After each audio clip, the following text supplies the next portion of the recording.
টানা হ্যাঁ, কি করতেছ আব্বা? এই তো বই পড়তেছি। বাহ, ভালো ছেলে, লেখাপড়া করে।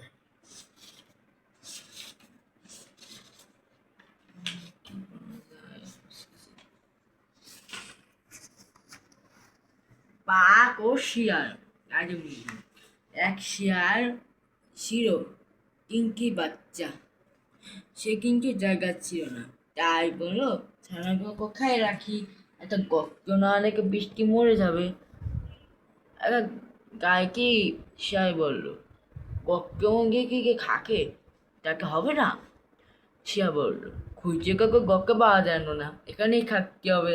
শিয়ানে বলল, তাই? শিয়া বলল, চিংকি কাক কি রাখবি, কখন চেঁচাবে, জিজ্ঞেস করবো খোকা কাটছে কেন, ববে খাইতে চাচ্ছে। তখনই বলল, তাকে বুঝি, বেশ খুশি মুখে কখন করলো, এখানে যায় আমাকে যায়, বাঘ আসছে, ওই যে।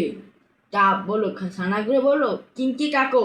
বাঘ চেয়েছেও বিচ্ছি কাক বিচ্ছি গলা করলো, কাটছে কেন, বিচ্ছি গলা বললো, ওরা ভাগ খেতে চায় তাই কাটছে। বাঘ বললো, গক্ত মুরগিকে বাক্য খেতে চায় শুনে খম্পে দাঁড়ালো। সে বাবা, আমার গপ্ত মুরগি কি মানে জানে আছে এটা তো ভাগ খেতে চায়।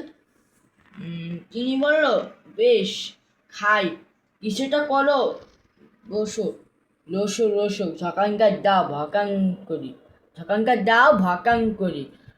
ঝকানো কিচ্ছু নয়, ভকানো কিছু নয়, সব শিয়ালে ফাঁকি। ভাগ সে ঝকানা ভকান শুনে পা নুয়ে যেত, মা গো এবার পালায়, নি জানি কি না কি করবে, লাফে লাফে যে ছুপে পালাচ্ছে, নোংরা নিঃশ্বাস ফেরাচ্ছে। আপদ কেঁকে গেছে। বাঘ বলল, তুমি খেকা ছুকে পড়লে গাছতে ভাবই মূর্তি কি, সে ঝুঁকে পড়াচ্ছে।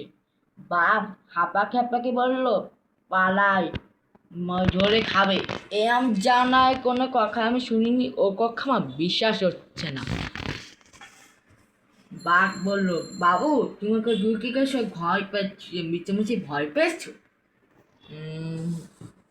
শিয়া বলল, শান্ত কর, বসে কাকলো, ওই যে চেঁচাচ্ছে, বুকের মতন চেঁচাচ্ছে, বুকের মতন চেঁচাচ্ছে শুরু করলো।